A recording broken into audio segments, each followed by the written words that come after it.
शिकायला मिळतं मॅडम भरपूर. Come on. कालचा मास्टर छान प्रोग्राम चालू आहे sir. Nice ones.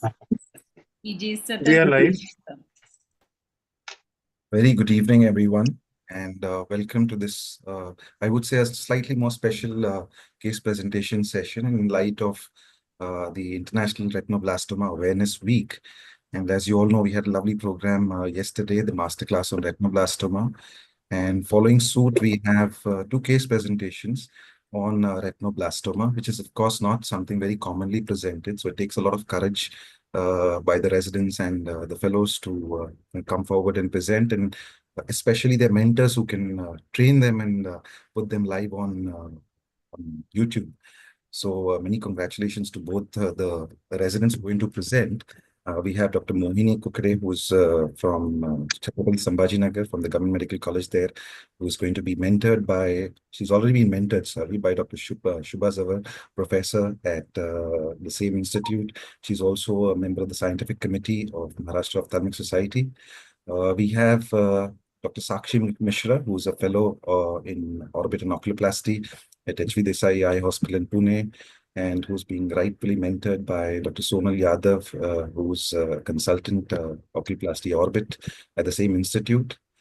We have two expert panel, both of whom I shared lovely memories with. Dr. Vikas Menon, another LV Prasad alumni, senior LV Prasad alumni, a prolific surgeon, earlier with Center for Sight in Delhi and now at the Arvind Eye Care System in Chennai. Welcome, sir. And of course, my dear Dr. Rashmi Gupta, she's a phenomenal teacher, very passionate teacher. I've been knowing her since my residency days, and she takes special efforts to teach residents and fellows. In fact, she had also, she can be credited with the starting the first oculoplasty center in Karnataka, if I'm not wrong. So I think Madam's and Dr. Vikas's inputs will be tremendously useful to both, one resident and one fellow. We have Dr. Shirish Thuratsa, who's the president of the Maharashtra Ophthalmic Society, also joining in and always encouraging the residents. And our session is, of course, going to be carried forward by the one and only Dr. Archana Vare, who's professor and head at GMC Sambhajinagar. She's been coordinating all these case presentations along with Dr. Sumit, who's the secretary of the scientific committee. So without much ado, let me just invite Dr. Shirish Thura to encourage everyone and then pass on the baton to Professor Vare to conduct the session. Thank you, please, sir. On behalf of MOS, I welcome you all to this PG program. I really thank all presenter and mentors for their active participation, and I'm sure yesterday's masterclass by Dr. Honor sir had cleared many doubts and things about the retinoblastoma. And I'm sure with Dr. Vikas Menon and Dr. Rashmi Gupta as a panelist, it is going to be a great academic feast for everyone today. My heartfelt gratitude to both of you, sir. Friends, without much ado, let us continue the program. My best wishes to the Mohini and Sakshi for the presentation. Thank you. Over to you, please. Thank you, sir. Professor Vare, to you. Yeah, good evening and welcome everyone. And I request Dr. Mohini Kukre to start sharing her screen and present her case.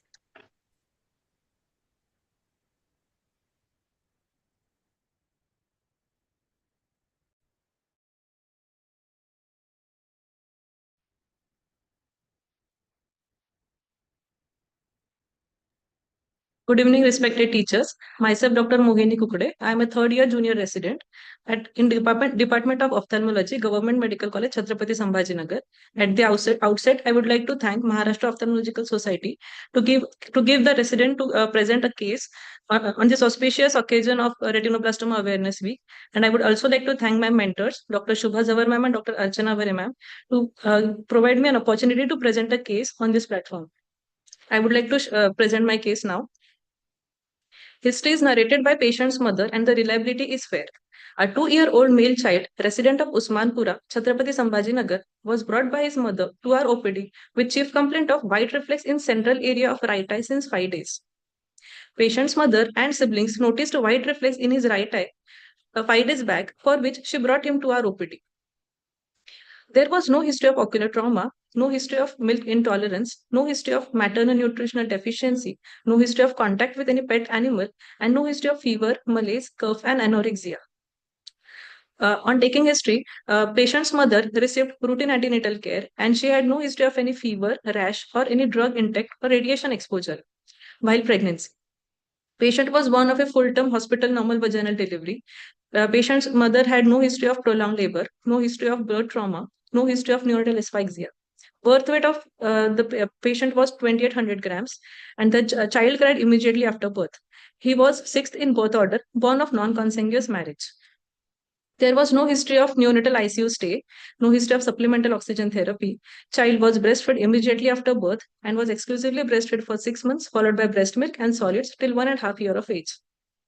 Milestones were achieved appropriately for age, and he was completely immunized till death as per national immunization schedule. In this pedigree chart, we can see that in all the 3 generations, he is the only child to be suffering from the disease. And similarly, there was no history of similar complaints or any ocular surgery in the parents or siblings. Sleep, appetite, and bowel bladder habits were normal of the patient, and diet was of mixed type. Here, patient was of thin built but well nourished, and child is conscious, cooperative, well oriented to time, place, and person. Patient was referred to pediatric OPD for examination, from where it was found that all the systemic examination of the patient were within normal limits. This is the profile picture of my patient. Ophthalmic examination, head posture was normal, facial symmetry was present, eye alignment showed right eye esotropia 15 degree, and extraocular movements of both eyes were full and free in all directions of gazes. First, I would like to present right eye.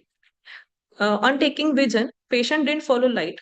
And when we tried to do wet retinoscopy with dilated fundus with 1% cyclopen eye drop, there was no glow seen. Eyebrow, eyelids, eyelashes were normal. Interpalpebral fissure was within normal limit. Conjunctiva showed no congestion. Cornea was of normal size and shape. Surface was regular, clear, shiny, and transparent. Anterior chamber was normal depth and content with Van Herrick's grade 4, and iris was with normal color and pattern. Pupil on examination was mid-dilated pupil, circular, not reacting to light. Pupillary aperture showed wide reflex, that is leukocoria. Intraocular pressure with short sonometry was 17.3 mmHg, and on SAC there was no regurgent pressure, and all this examination was done under anesthesia. For dilated fundus examination, on distant direct ophthalmoscopy, white reflex was seen. On direct ophthalmoscopy, whitish lesion was seen hazily. On indirect ophthalmoscopy, a large, whitish, fluffy cauliflower-like mass protruding into the vitreous cavity with diffuse sphere-like vitreous opacities and multiple foci of calcification were seen. Disc and raised fundus details were obscured by the mass.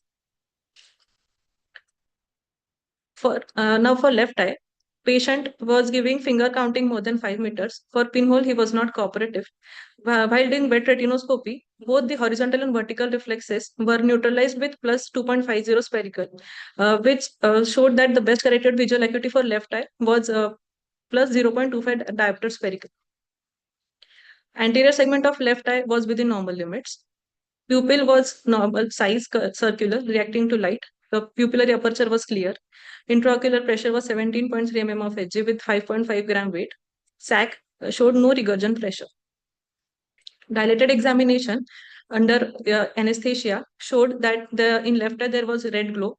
Disc was clear. On distant ophthalmoscopy, disc was clear. Media was clear. Disc was normal size, shape, and color. Cup by disc ratio was 0.3. Margins of the disc were distinct.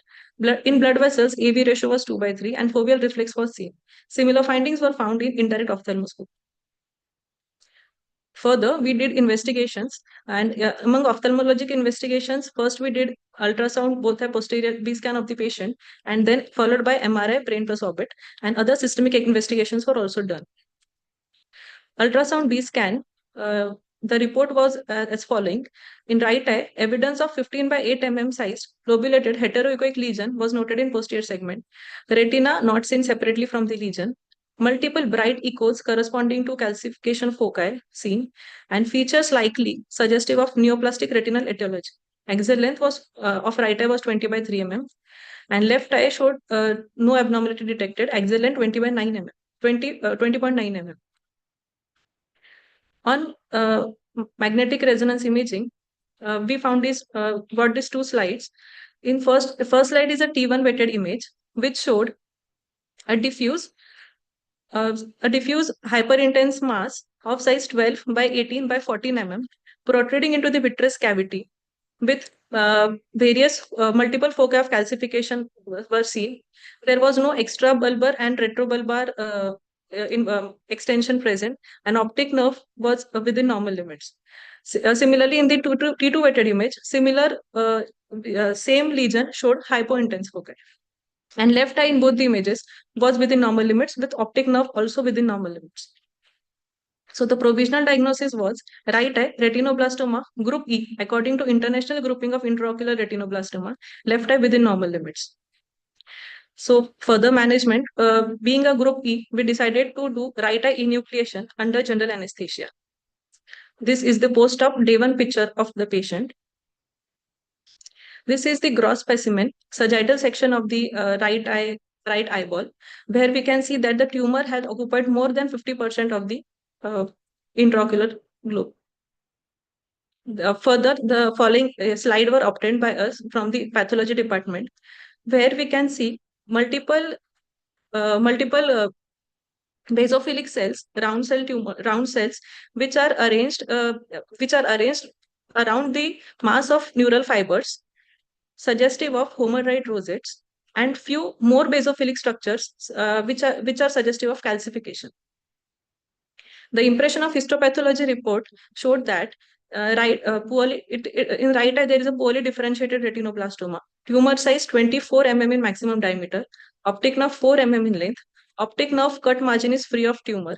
There is no lymphovascular invasion. Cornea, anterior chamber, iris, canal of Schlem's, lens, ciliary body, choroid, sclera are free of tumor, and all recti and oblique muscles are free of tumor. Being a group E tumor, we decided to we sent the patient to radiotherapist, and further chemotherapy cycles should be given was decided, and 6 chemotherapy cycles consisting of injection carboplatin, etoposide and vincristine were given. This is the chemotherapy schedule. Patient's weight was 13.5 kg, and accordingly the doses were scheduled, which were with the gap of 20 to 21 days, total 6 cycles. Further management. Patient was followed up every monthly till 1 year and later every 4 monthly. Last follow-up done 1 month back, and child was systemically stable. Complete dilated fundus examination was done of all siblings of the patient. Genetic counseling was provided to the patients, and in each visit, child is referred to pediatric and orthopedic OPD for complete physical examination. Thank you. Excellent presentation, Moini. Indeed, very good presentation, and congratulations Thank you, to ma'am also. And you can stop sharing the screen. And first, I would like to request Dr. Vikas Menon sir to ask questions to Dr. Mohini. Hi. At the outset, let me thank Dr. Piyush, Dr. Sumit, and Dr. Shirish for arranging or organizing this program and inviting me. Dr. Mohini, nice presentation. Thank you, sir. Brief and clear. But wanted to ask you a couple of things in this case. You mentioned that in your examination, you did short stonometry. Yes, ma'am. Is that because applanation was not available? Or Sir, patient, this case is almost 1.5 years back. At that time, applanation was not available. Now it is available, but that time it was not. And also patient was under anesthetic evaluation. The evaluation was under anesthesia. So yes, you cannot do in a 2-year-old child anyways, you cannot do without anesthesia. You won't be able to do any kind of tonometry. Now, other thing is, did you look for any NVI on the iris? Were there any NVI? No, sir. Yes, sir. We did slit lamp examination, but there was a handheld slit lamp examination, but there was no evidence of NVI. Any seeds in the anterior chamber? No, sir. Anterior chamber was within normal levels. Absolutely normal. Did you measure the corneal diameters? Yes, sir. Corneal diameter was measured. horizontal diameter was almost 10.6 mm and vertical diameter was 10.4 mm in That right was eye. not mentioned in your slide, I think. Yeah, yes, Or did I sorry. miss it? No, sir, it wasn't mentioned. Okay, so whenever you are doing an evaluation, better to have a sheet, a protocol, form a protocol, and just print out a sheet of that once, so that every time you have a patient and you take them up for EUA, it is better that you don't miss out on any finding. So Okay. horizontal corneal diameter and vertical corneal diameter, what is the significance of checking that? Can you tell? Why should we So, look for that? so because many a times the patient can present us with ophthalmos also, and in the stages of retinoblastoma, second stage is glaucomata stage where the IOP is rest. So Which stage are you talking about? What staging system are you talking about this? no, so it This is a taken as clinical second stage. stage? No, clinical staging. Otherwise, another staging is international staging for retinoblastoma. Okay, I think, all right. So now you're getting caught in your own trap actually. So you have to be very careful with what words you use. When do you use staging and when do you use grouping? So in staging, the outcome is for life salvage, and grouping is in grouping. When we do grouping, the outcome is eye salvage. And Okay.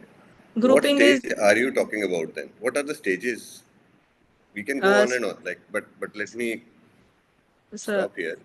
there So there is IRSS staging, International Retinoblastoma Staging System, in which first stage 1, no need of stage 0, no need of enucleation. Stage 1, in which there is we have done enucleation and pathologist has confirmed that the tumor has been resected completely, means no evidence of tumor left.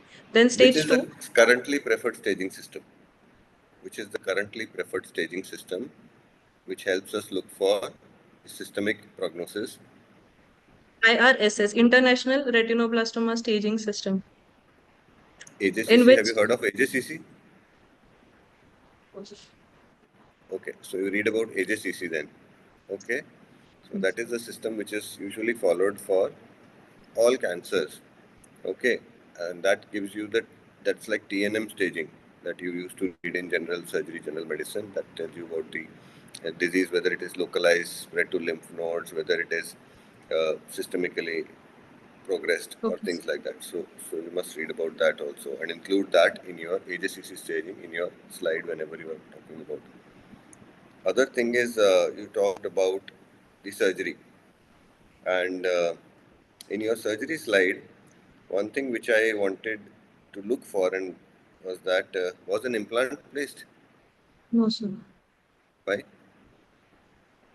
So it was in place. The tumor was very large, and the implant wasn't placed. Tumor, so you removed the eye, no? Yes. Then there is a empty socket. Yes, sir. The implant should be placed there. It is actually it should be placed because further uh, it may lead complication. How much optic nerve length did you get? So 4 mm. Optic nerve length 4 mm. How much should ideally be aimed for? 15 mm. 10 to 15 mm. Okay, so 4 mm you think is optimal? No, sir. It is suboptimal. Okay, but fortunately in this case there was no involvement of the optic nerve, so that Yes. way the child is safe.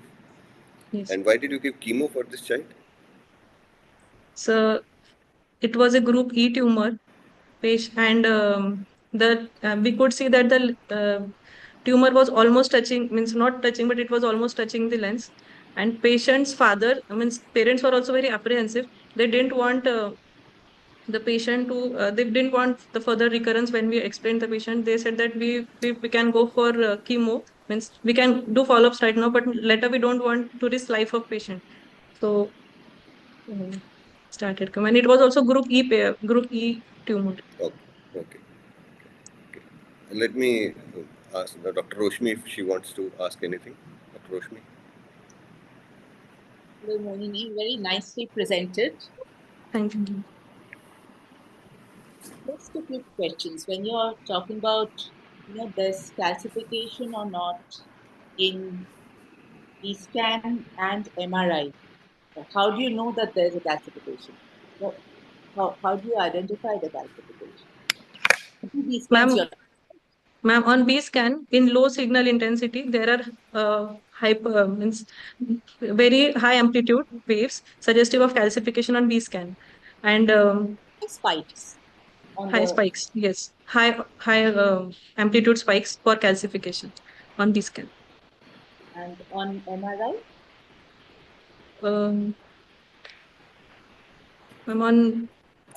I'm not sure about MRI.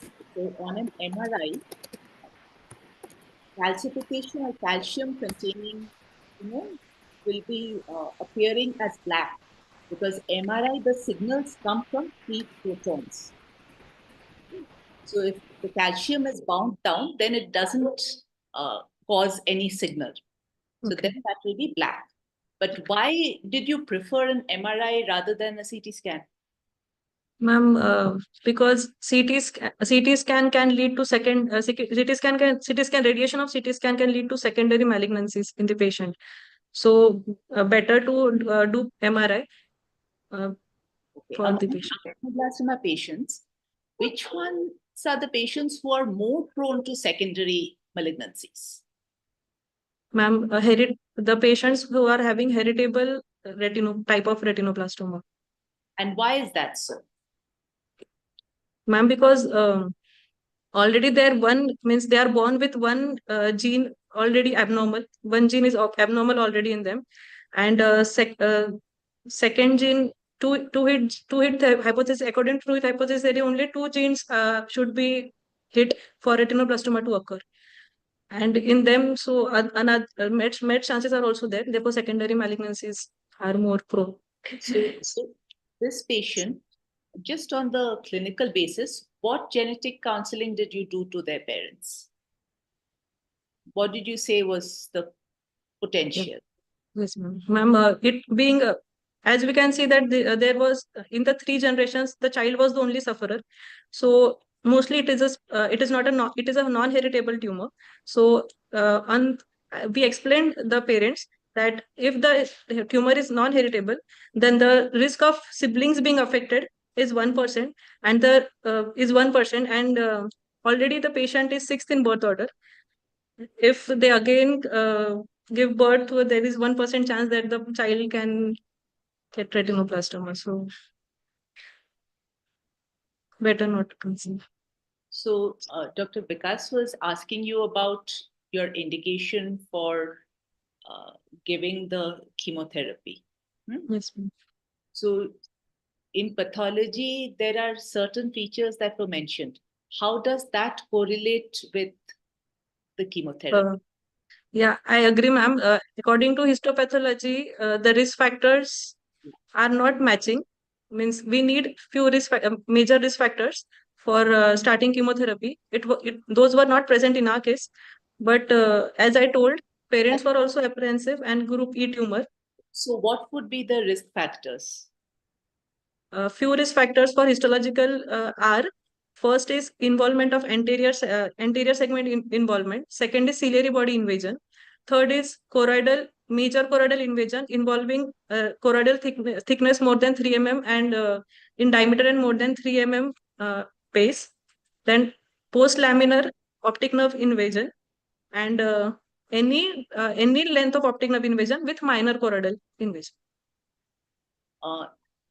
How would an MRI help you to, guess beforehand that, okay, this might be high risk?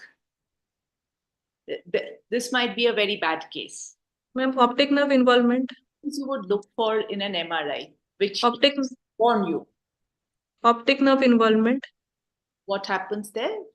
How do you know it's an optic nerve involvement? Ma'am, the retinal optic nerve thickening is seen. Yeah. And altered intensity waves are seen. Yeah. What else? Other than the optic nerve, what might have been there on MRI? Tumor touching the lens, ciliary body involvement. Ciliary body involvement, okay. How about extrascleral extension and nodule or the orbital extension? Yes, ma'am. And What about inside the brain? Meds, as well as one pinealoblastoma like tumor is also associated with secondary tumor of retinoblastoma. Good. Thank you.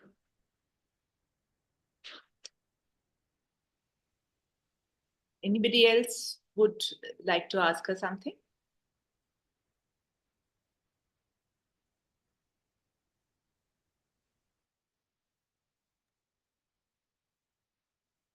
Dr. Vikas sir, Yes, ma'am. would you like to ask Yes, her Dr. something?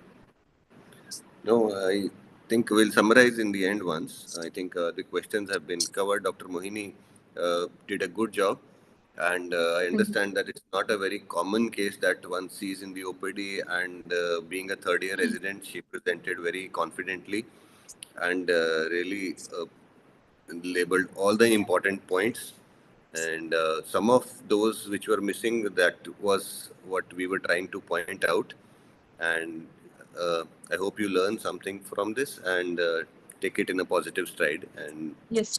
but it was a good effort. Only thing next time, what you can more add is that if you can get hold of the picture of the ultrasound, you can put that in your slides. That will give a better idea of what you are talking about, just like you put the picture of the MRI. And when you are showing pictures of the MRI, try to include photos which also show the optic nerve more clearly, so that what you are trying to say and what is there on the screen matches. Otherwise, pathology slides, you have gone and taken pictures of the pathology slides, and I appreciate that, taking effort out to going to the pathology department, taking the slides, photos of the slides, and trying to see where the rosettes are. Really nice. Good. Thank you so much. So can we move by to the second case, Dr. Piyush? Okay. So the second case will be presented by Dr. Sakshi, and today I'm very lucky that Dr. Sonal, she's also our student and she's been a mentor for Dr. Sakshi. So today's Chhatrapati Sambhajinagar case presentation going on.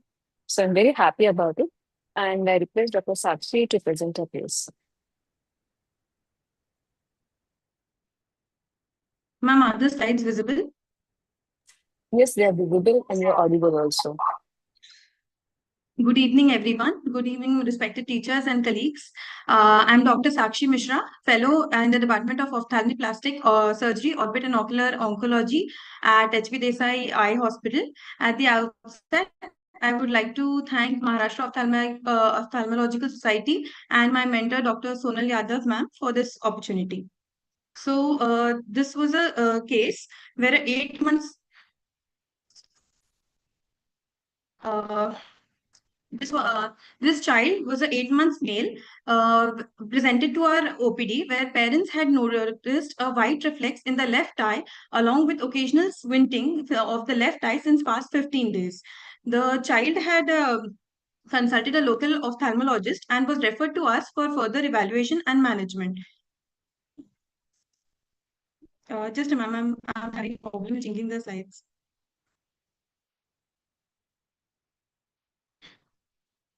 He was the first issue born to parents of a non-consanguineous marriage, full-term cesarean section, and he had an uneventful antenatal and postmortem period. There was no history of NICU admission NICU admission, and there was no significant birth history. There was no history of any major medical or surgical illness in the child till date, and there was no history of similar complaints in the family, any history of eye cancer in the family members, or any history of childhood eye removal in any of the family members. So this was a frank torchlight on presentation in the OPD after we dilated the patient. On frank torchlight examination, frank leukocoria of the left eye could be appreciated. In the right eye, the patient was able to fix and follow, whereas in the left eye, the patient did not fix and follow. And The child resisted occlusion of the right eye.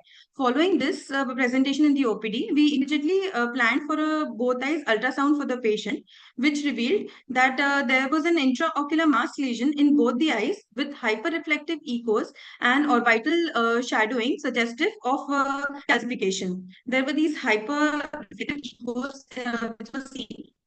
So more in the left eye compared to the right eye, and there was significance or white shadowing. So a presumptive diagnosis of both eyes retinoblastoma was made. And then the child was promptly planned for examination under anesthesia the next day.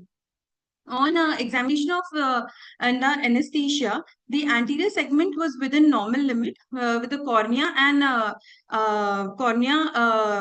corneal surface and the horizontal and vertical corneal diameters being within the normal limits. The IOP was done by Perkins contact tonometer and was within normal limits in both the eyes. In iris, no neovascularization or any changes were noted. And following this, fundus was examined. In the fundus examination, the right eye had 4 lesions. The first being was an endophytic lesion. The second being an endophytic lesion at the sphere arcade. The third was an endophytic lesion with central budding, and these were central budding, and these seeds inferiorly. And this was an endophytic lesion which was present near the ora inferiorly. This was the presentation of the right eye, the fundus picture of the right eye. In the left eye, the patient had a predominantly mixed picture with both endophytic and exophytic components, but it was predominantly exophytic. And it was temporal to the disc and the fovea dashed with the fovea was covered by a lesion, and the rest of the retina flashed. In the right eye, the fovea spared, whereas in the left eye, the fovea was involved. And these are the voice charts of the similar fundus pictures that we had made for documentation. So based on this diagnosis of both eyes retinoblastoma group C, according to the International Classification of Retinoblastoma, was made. Then the patient was advised MRI orbits, and MRI orbits the reports were noted, and there was no frank extraocular extension or optic nerve involvement, and there was no posterior contour abnormality. The bone marrow and cerebrospinal analysis was also done, and there was no evidence of malignant cells. Then the child was given standard chemotherapy, that is vincristine, etoposide, and carboplatin for 6 cycles. 3 weekly cycles were given with simultaneously transpupillary thermotherapy in both the eyes.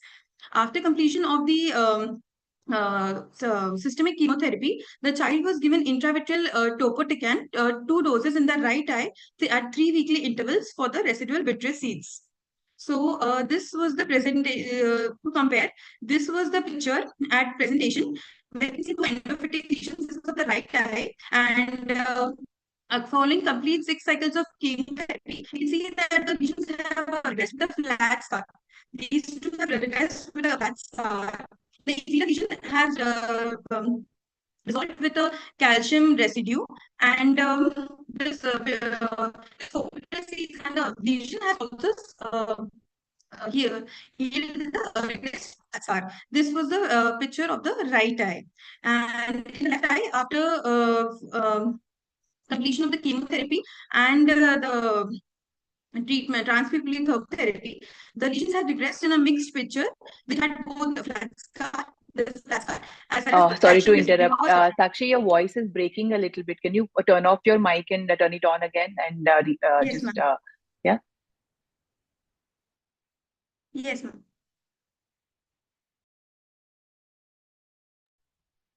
Ma'am, am I audible now?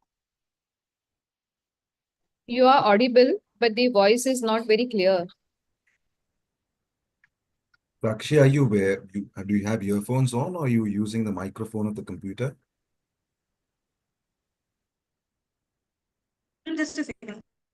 Is your net poor? Yes. Seems to be a network issue. This seems to be a network issue. Maybe just go a little slow. Exactly. Just go a little slow. You can put your video off. Yeah, put your video off, and yeah, that will help.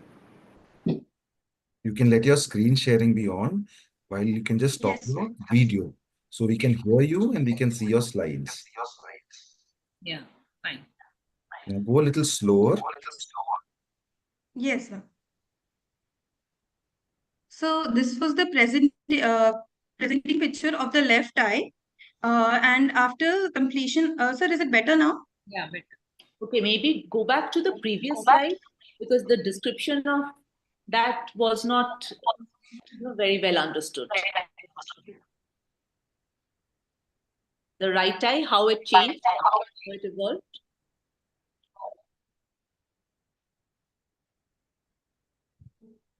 Yeah, go ahead. Yes. Yes. Yeah. Yeah. This. So the above three pictures denote, we have just disintegrated the pictures of all the 4 lesions and we have kept it in 3 different pictures to compare the follow-up. So the first above 3 pictures denote that the lesions, how were they were at presentation, and the inferior pictures denote how they were after the completion of the systemic chemotherapy, transpupillary thermotherapy, and injection IV intravitreal topotecan in the right eye. So the first 2 lesions, that the endophytic lesions which were nasal to the disc and at the end of the superior arcade, they had regressed with a relatively flat scar. And the inferior lesion had regressed with some calcium residue.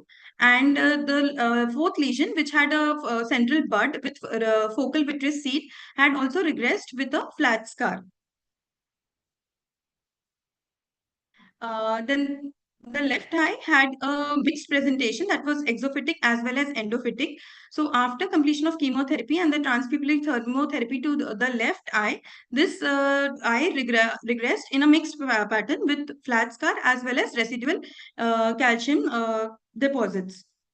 So this was the child at follow-up, and the child, since in the right eye, fovea was spared, so the child maintains a vision of 6/9 in the right eye with the corrected refractive error, and in the left eye, since the fovea was involved, the vision in the left eye is hand movements, and the child is we are giving patching therapy. Alternate ring patching is continuing, and this is the child at present. He is maintaining a good academic life as told by the parents, and is doing good academically, and genetic counseling has been advised for the family members as well as for the siblings. So to summarize a brief discussion, retinoblastoma is the most common primary intraocular malignancy in children. The incidence being 1:15,000 to 18,000 live births. It is bilateral in 25 to 35% of cases. The main clinical features presenting are leukoria, strabismus, red painful eye, and poor vision. Leukoria and strabismus being the most common presenting symptoms for such cases. So the differential diagnosis for leukocoria can be briefly diagnosed into 5 categories, which being congenital and developmental, vascular, inflammatory and infectious, neoplasia, and miscellaneous. So the main that we have to encounter is persistent fetal vasculature, Coats disease, ocular toxocariasis, ocular toxoplasmosis. So whenever, just to summarize, whenever we examine any child with leukocoria, examination and anesthesia must be done, in which we must first look from the external examination. A general physical examination of the child should be done. We should look for proptosis, orbital mass or orbital eyelid mass, if any. The bilateral anterior segment IOP should be documented at every visit. Bilateral fundus examination with scleral depression, 360-degree aura to aura should be examined. Ultrasound is an relatively easily available and inexpensive and a very sensitive tool for diagnosing such cases, and should be advised in cases of leukocoria as a primary investigation, where we can see hyperreflective echoes with presence of orbital shadowing, which could help us clinch our diagnosis. For neuroimaging, CT scan or MRI could be done. CT scan reveals a hyperdensity mass, which could be seen. And in MRI, T1 will reveal a hyperintense and T2 will reveal a hypointense mass. So for diagnosis of retinoblastoma or any case presenting to us with leukocoria, a detailed history with first OPD examination, ultrasound B scan, then then examination and under anesthesia and ancillary testing will help us in a stepwise graded and proper management to reach a proper endpoint diagnostic. So it could be the diagnosis after all this, the diagnosis could be retinoblastoma or other diagnosis. So if it is retinoblastoma, we go ahead with neuro imaging to rule out the extraocular extension or or optic nerve invasion, and then accordingly we plan for the further management, and then counseling of parents regarding nature of retinoblastoma, genetics and other aspects, and available therapeutic measures could be done. So this is the international classification of retinoblastoma that we used and we follow to group our patient, and according to this our patient was group C2. So basically group A is retinoblastoma, that which is less than 3 mm in size in basal dimension or thickness.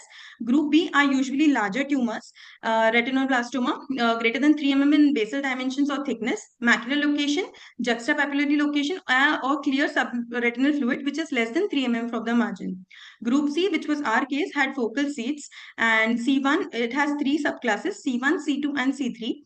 C1 has subretinal seeds which are less than 3 mm from the retinoblastoma. C2 has vitreous seeds which is less than 3 mm from the retinoblastoma. And C3 has both subretinal vitreous seeds less than 3 mm from the retinoblastoma. Whereas group D is diffuse seeds in the fundus, and D1 will be subretinal seeds greater than 3 mm, with D2 will be vitreous seeds greater than 3 mm, and D3 will be both subretinal and vitreous seeds greater than 3 mm. Whereas group E is extensive retinoblastoma, which occupies greater than 50% of the globe. There will be anterior segment invasion, neovascular glaucoma, opaque media from hemorrhage, or invasion of the posterior optic nerves. To make this classification clear, this is a picture of group A, which is a small. Sum up? Dr. Sakshi, can you please sum up? Yes, ma'am. Yes, ma'am. This is a group A tumor, which is a small tumor away from the disc. This is a group B, relatively larger tumor. Third picture is also a group B, which is close to the fovea, and group C has vitreous seeds, focal. Group D is diffuse vitreous seeds, and group E has anterior segment invasion. So the treatment modalities are chemotherapy, focal treatment, and local treatment. So chemotherapy could be intravenous or intra-arterial. Focal treatment could be thermotherapy, cryotherapy, periocular and intravitreal chemotherapy, and plaque radiotherapy. Whereas local treatment could be enucleation, excenteration, or external beam radiotherapy. This was the chemotherapy regimen that we follow, VEC. And just a short note on the transpupillary thermotherapy. Basically, we do it with the infrared radiation with a semiconductor diode laser. It raises the intratumoral temperature from 40 to 60 degrees and degrees Celsius, and it causes slow apoptosis.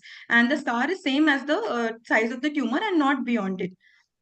This is in this patient we had 2 intravitreal injections of topotecan. So we had used the safety enhanced technique.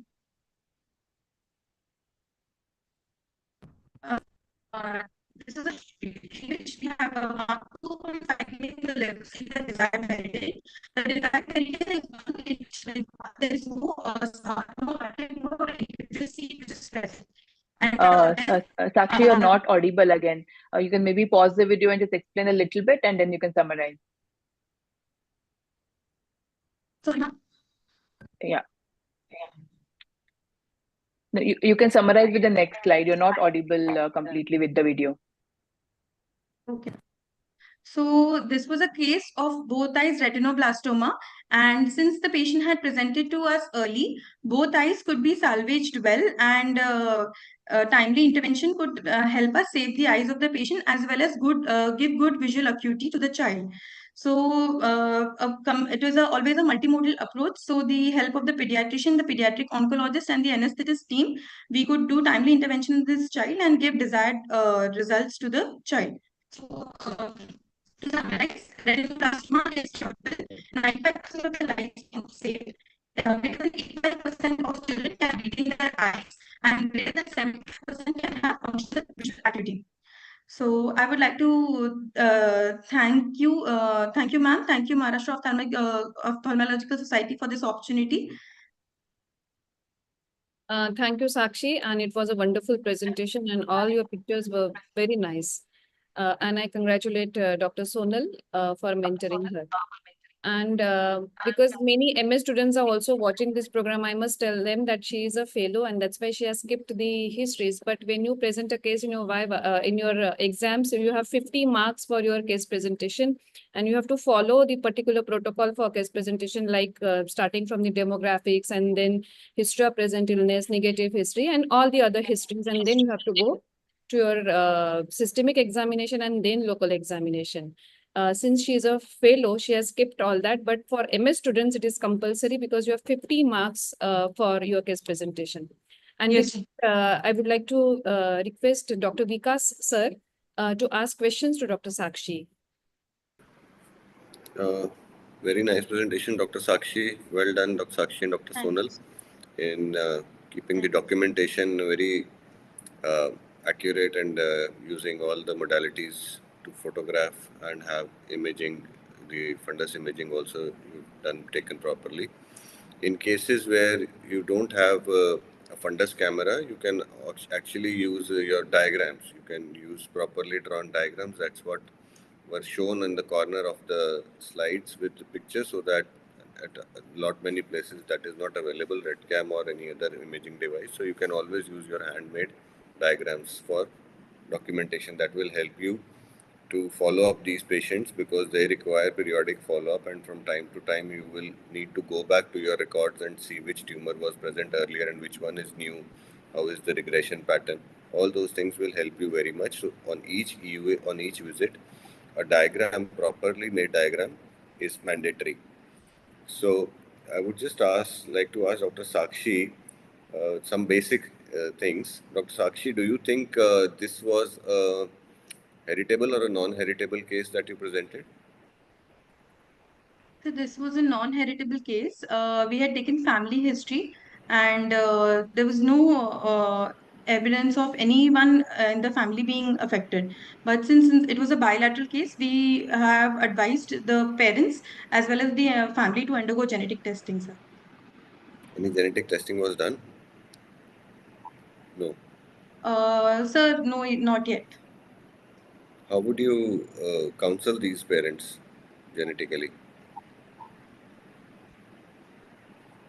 Sir, we had counseled them regarding the risk of the other siblings being affected with the same disease, the nature of disease, the prognosis, and the treatment, so that they could we had showed them normal fundus pictures and compared to retinoblastoma pictures, and then we had to counsel that the other siblings could be affected. So before the offsprings, the genetic counseling is advisable, so that the other child could not be affected with the same disease. Your one eye had multifocal tumors, and Yes, the sir. other eye had a large tumor. Large tumor, yes, sir. So does it go more in favor of heritable or non-heritable? Just looking at this case. That way it looks heritable because of the extent. I barge in a moment. Actually, Yeah, very sure. nice presentation. Yeah. Let us differentiate between the words inherited and heritable. It is not an inherited tumor. Okay. Because there's nothing in the previous generation, but it is heritable. That means the next generation might get it. As Vikas pointed out, it's multifocal and bilateral. There's a very high chance there is a germline mutation which can arise from both. And then the next generation is going to get it. So Now in this case, you are not enucleating the eye, right? In this case, No, you are sir. not enucleating the eye. So how can you verify whether be sure whether it's a heritable or a non-heritable? Although clinically, signs are all suggestive of a heritable, as far as I understand. But how will you actually objectively verify whether it's heritable or non-heritable if you are not enucleating the eye?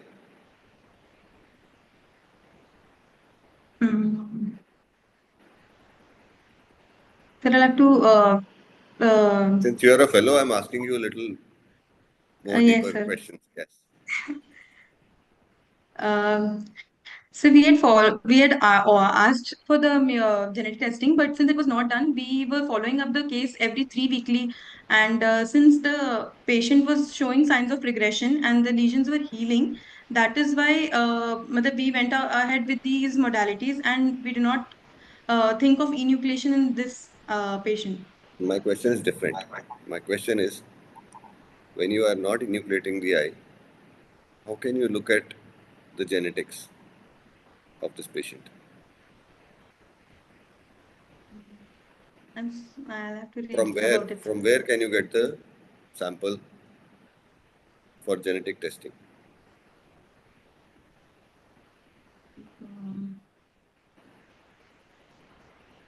Can I take this, sir?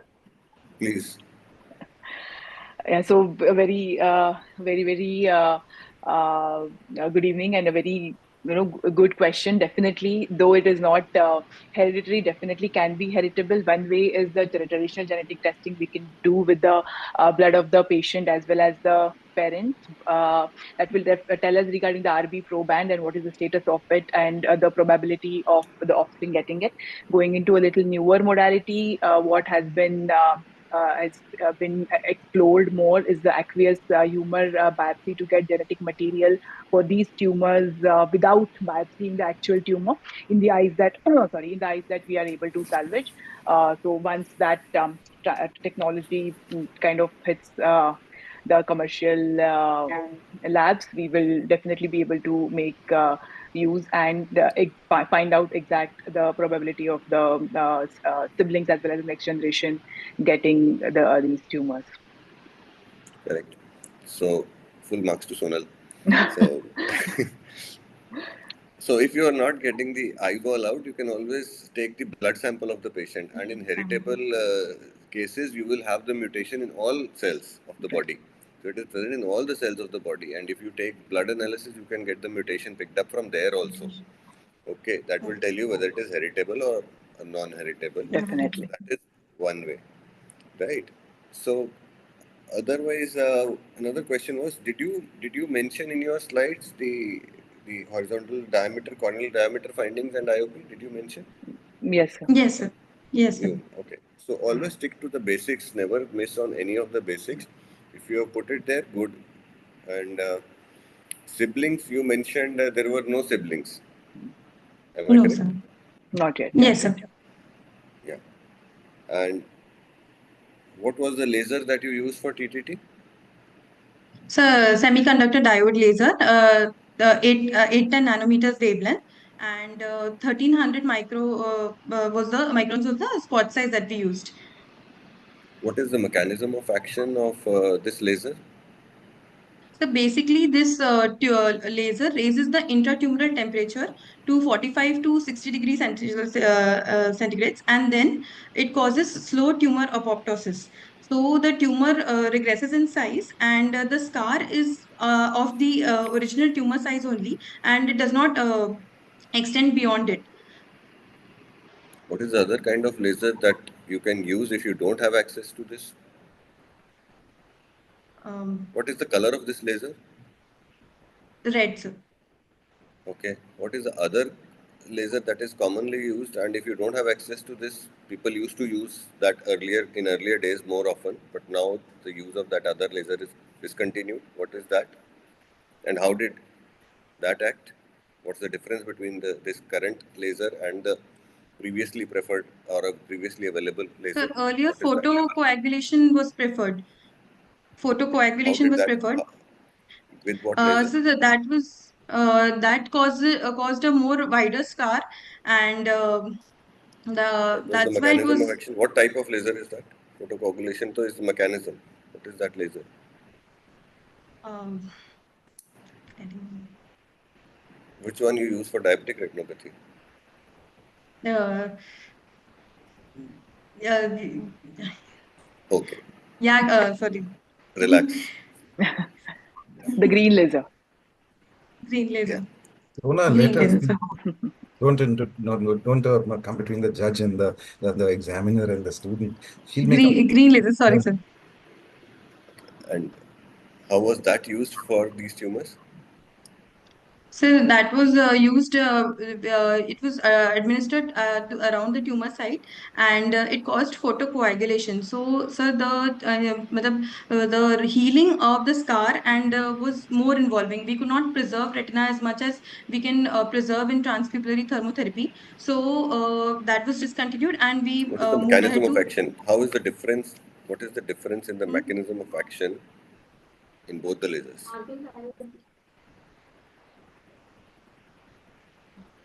Sorry, sir. Sorry, I had a network issue. Yes, sir. So what is the difference? Once red laser is causing apoptosis. Fine.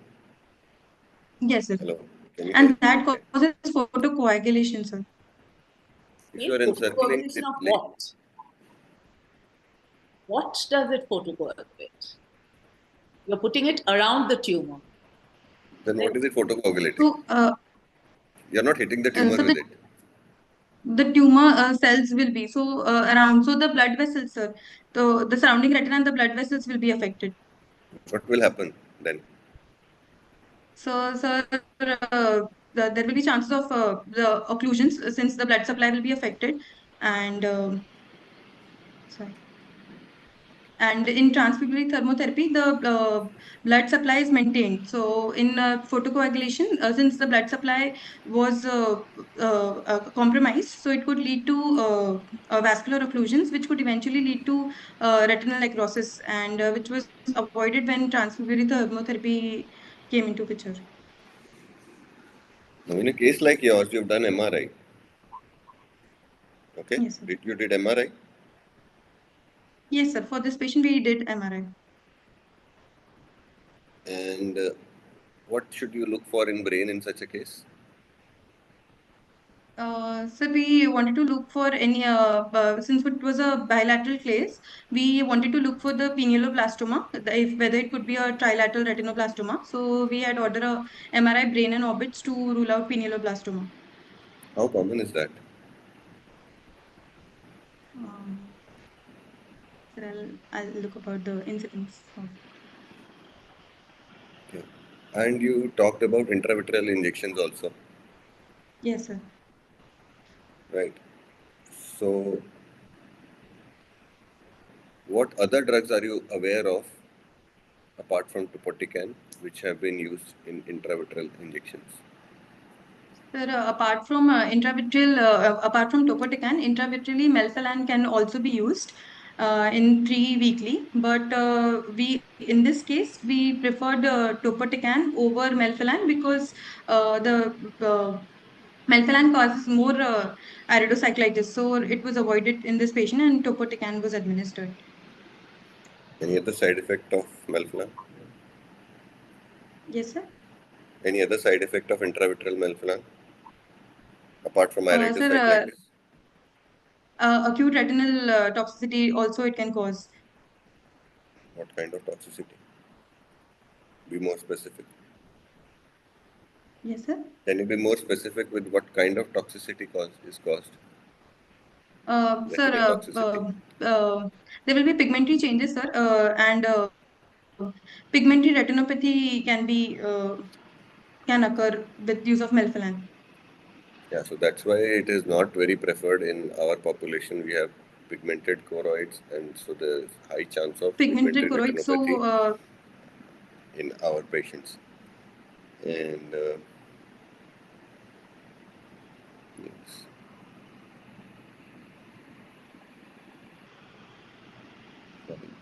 So yes, overall nice presentation, Dr. Sakshi. Very well done. thank you, sir.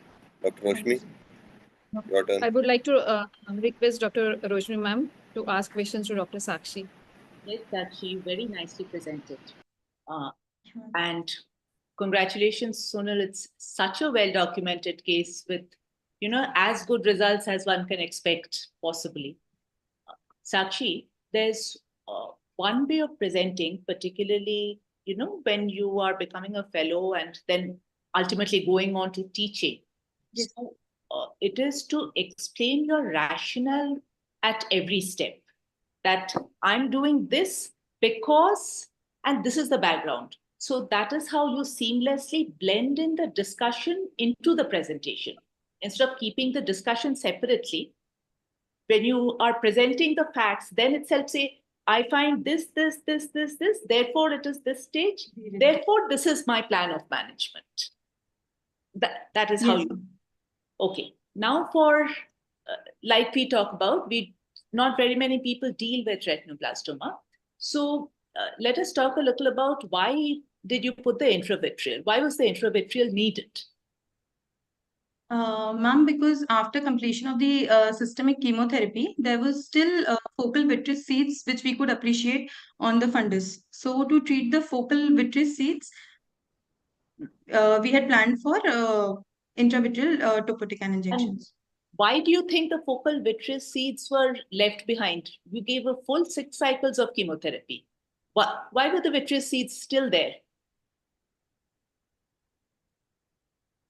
Redundant to regress and isn't it? You gave the entire cycle of chemotherapy, entire schedule. So why do you think the vitreous seeds were left? Why didn't they get knocked out as well? Ma'am, because they're redundant to vitreous seeds could be redundant, so they not regress with the extensive chemotherapy after 6 cycles. So that is no. See, what you need to say is what the vitreous seeds are in the vitreous. Yes. Right. Yes. So, and the chemotherapy is being carried by the blood vessels. Yes. So they are. So yeah, they're comparatively more resistant to chemotherapy. And with that, we go back to one topic we were talking about just a little while back. So what do you think happens when you put green laser and you're occluding the blood vessels around the tumor? You're starving the tumor of nutrition. Tumor can be killed off. But B, what else might happen when you're blocking off the blood vessels? Ma'am, since the nutrient supply is cut off, so that nutrient supply is cut off. But what else is cut off when you occlude the blood vessels going into the tumor? You're giving the patient chemotherapy. So even the chemo is not going to reach. Chemo is also not going to reach to the regressed. Yes, ma'am. Yeah, what can you do to make sure the chemo uptake is better? There is a certain step that is done at every EUA when a patient is under chemotherapy, which ensures that more of the chemotherapeutic agents, they permeate all the tissues inside the globe. What is that step that is done? Sorry, ma'am? There's one particular modality of treatment, which every EUA, we use it when a patient is under chemotherapy. Ma'am, for the transfibrillary thermotherapy? No, this is something that is going to help the chemotherapy diffuse. Okay, so a cryo is rather an old-fashioned method of treating tumors. But in addition to that, it has another utility. So when you put the pre-thaw cycle at every EUA, you're breaking down the blood retinal barrier there and allowing more of the chemotherapeutic agent to enter. Yes. All right. So now the vitreous seeds were left over and you wanted to, treat them. So you've given intravitreal. But aren't you scared? Yes, you're poking a hole into the eye? The tumor might come out and spread all over the orbit. Ma'am, we had followed a safety enhanced technique for that. And after injecting the drug, we had applied cryo at the site of injection, and through the ice ball only we had removed the needle, and then again we had given triple freeze throw at this site to prevent any tumor leakage, any tumor seeds to come out, or any vitreous leakage or drug to seep out through the injection site. And we had used a 30 gauge needle for the same. And how about the location of the needle? Where did you put it in? You chose Ma'am, carefully, isn't it? How did you we choose had chosen a meridian where there was no active tumor, no regress scar, or no active vitreous seeds. And in that meridian, 2.5 mm from the limbus we had marked, and we chose the site for injection. And before that, you did something, right? You're putting in more fluid into a globe. Before that, you did something? Yes, ma'am. We did a anterior chamber paracentesis so that relative hypotony is achieved, and so that the pressure does not rise post the injection. And small incidents. So the the regressed tumor, the healed eyes, showed quite a combination of different kinds of regression. For the audience, will you tell them what are the kinds of regression one can expect after a retinoblastoma is treated? What are the different patterns that we might see?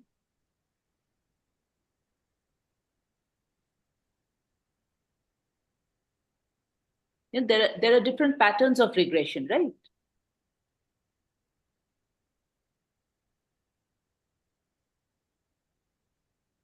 Okay, that's okay. Don't worry. There could be complete disappearance of the there could be complete disappearance of the tumor. There could be, as we've seen in the pictures, there could be calcium residues. There could be complete flat scar, or there could be a combination of the flat scar as well as calcium residues. And there's one more that's left. One more type, which was not in your pictures. That type wasn't in your pictures. Fish flesh, ma'am. Fish flesh.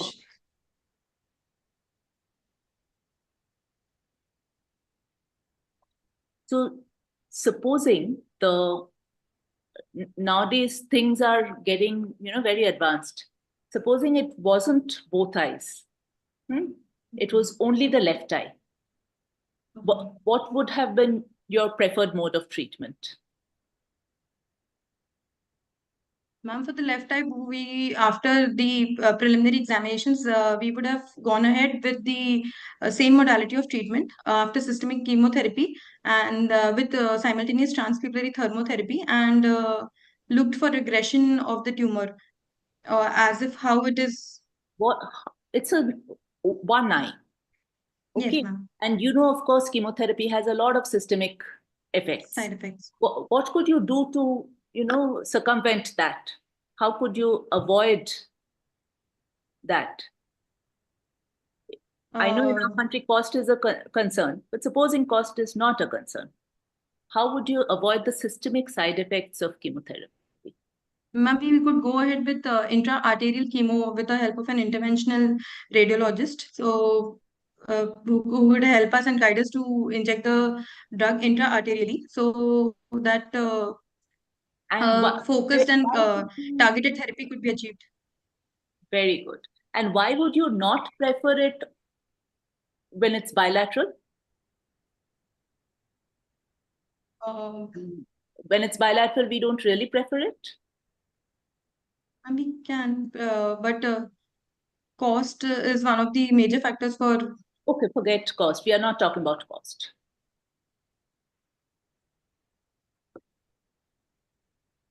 Okay. What is the additional advantage we get by giving an intravitreal? An intravenous. It's not going only to the eye, right? Yes, ma'am. The flip side of systemic side effects is that the chemotherapy is more in... So potentially areas of metastasis are being treated preemptively. Reactively, yes. And also a potential area where the pinealoblastoma could have developed, that also is being treated. So those are the advantages of intravenous chemotherapy when you're having a bilateral tumor. Bilateral presentation. Apart from the fact that intraarterial chemotherapy has its own set of complications, and if you're doing it in both eyes simultaneously and those complications happen, it's going to be very unfortunate. Yes. Thank you, Dr. Sakshi. Thank you, ma'am. You're doing very, very well indeed. You've got a great mentor. Thank you, ma'am. Thank you, Dr. Rashmi ma'am and Dr. Vikas sir for this wonderful discussion on retinoblastoma. And I request Dr. Thorat sir for his concluding remarks, and I request Dr. Piyush also for his remarks. Thank you, Archana ma'am. Actually, this was it is really very good and informative webinar. I feel very happy for both Mohini and Sakshi for their great presentation and confidence. Even for us, it was like a revision and refreshing our subjects. And hats off to mentor Dr. Shiva madam and Sonal madam for all the hard work. And for our experts, Dr. Vikas sir and Rashmi madams, great inputs, great question, of fantastic knowledge sharing. It was really a master class of retinoblastoma we have witnessed. Thank you everyone for great inputs. On behalf of MOS, I am grateful to you all. My special thank goes to Dr. Vari Madam and Dr. Sumit for carrying out it so well. Thank you. Thank you. It's been such a pleasure being here. Thank you, ma'am. Thank you. No wonder Maharashtra society is so highly spoken of. Thank you so much, ma'am. Thank you, ma'am. You're very kind. I just briefly echo the words that Dr. Thorat has just mentioned. Hats off to, first of all, the courage that it took and the lovely answers that both Dr. Mohini and Dr. Sakshi gave up with. It was very nice to see the mentor seeing such a lot of active interest, especially Dr. Sonal jumping in to save Sakshi.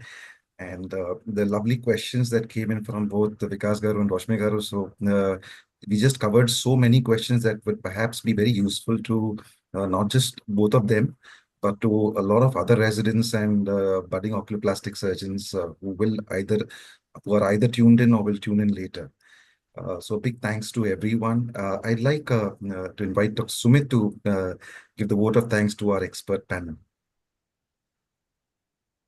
So thank you, MOS, and thank you everyone for being here, especially Vikas sir and Roshmi ma'am. It was just a single message and they said yes, they're ready to participate. And thank you so much for taking out time with MOS and teaching our postgraduate and the fellows. And of course, congratulations, Dr. Mohini and Dr. Sakshi for presenting. To be very frank, if you ask most of the postgraduates in all over India, hardly 1% have got exposure to retinoblastoma, and Dr. Mohini, you are lucky to have that. Definitely. Yes. And thank you, Piyush sir, Archana ma'am, Shubha ma'am, and of course, Shirish sir for a wonderful platform. And we keep meeting next Thursday again. Thank you all, and thank you, Entod, for the sponsorship. Thank you, everyone. It was really nice. The cases were really interesting and presented very well. Thank you so much, and keep up the good work. Everyone, thank you to for encouraging this. Dr. Sumit and Archana are organizing these PG case presentations every 15 days, and that's a dream job to do. And thank you, examiners. I would like to say that this retinoblastoma cases are not seen by these students. They must have seen just one or two. And once you see n number of cases, then only you will be able to answer all these questions and the practical experience. So it was a big task for them, but good knowledge sharing. And of course, Sumit has decided that this week he's going to just blast about retinoblastoma and let everyone learn everything about it. So hats off. Thank you, sir.